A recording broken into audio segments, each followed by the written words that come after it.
Пациент у нас мясорубка, фирма Philips, 1600 Вт. Со слов владелицы, говорит, даже она ко мне попала, говорит, со слов владелицы, она работает, но не крутится шнек. Я проверил, все работает, отправил, она мне кидает видосик, что кидает кусочек мяса, и оно перестает вращаться шнек. Ну, короче, говорю, давайте посмотрим еще раз. Запускаем, ребята.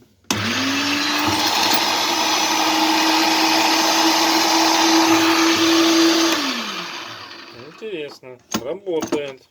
Давайте посмотрим. Я же взял. Думаю, проверю под нагрузочкой. Запускаем сейчас под деревом. Остановить невозможно. Думаю, разберу, разобрал весь редуктор, все, шестерни все целые, зубья, все четко. Так, а вот теперь, ребятки, думаю, где-то должен быть же косяк. Она мне кинула видосик, я сейчас кину, как останавливается при забрасывании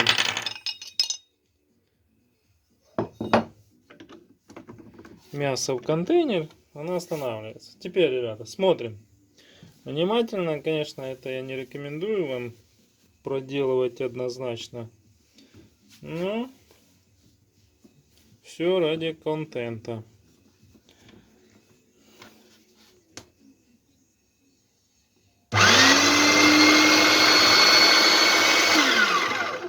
Видите? Смотрите внимательно.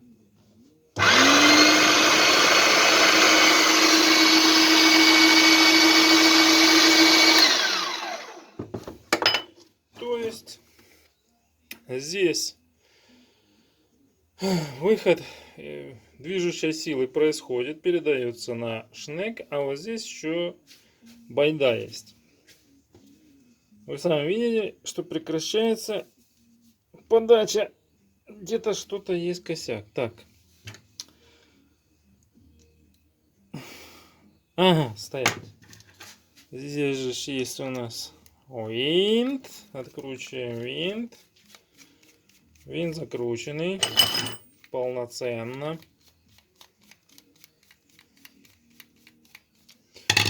Так, вот это муфта. Смотрите.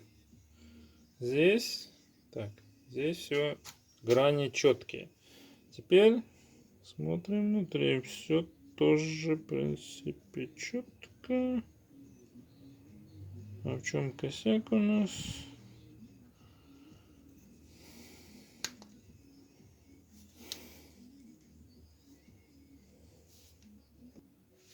Так, а вот в тесочках я расконнектил. Ага.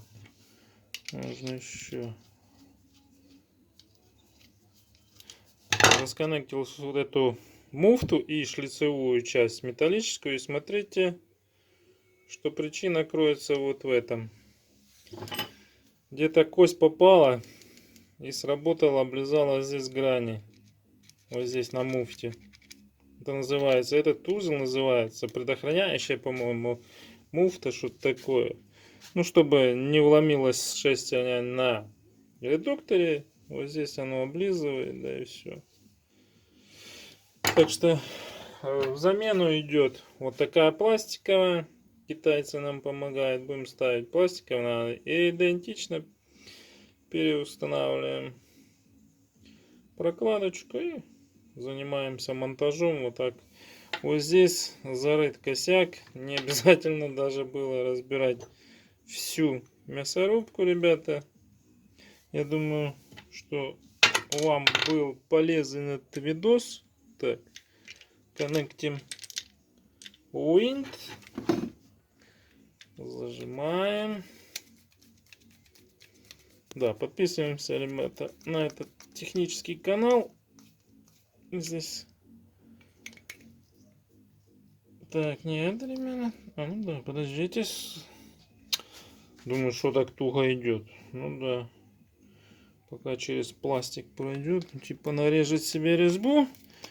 А вы пока, ребята, не забудьте подписаться на технический канал.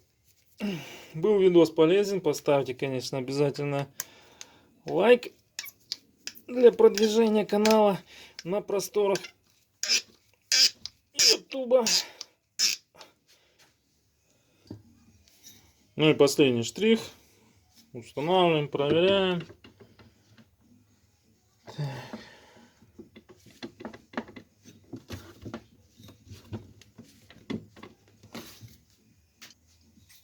Да, тут вот закисление на шлицевой части, потому что новая деталь заходит пока что у нас с трудом. Ну все, уже экспериментировать не будем, я просто уверен уже, что все будет вращаться без заедания, без остановки.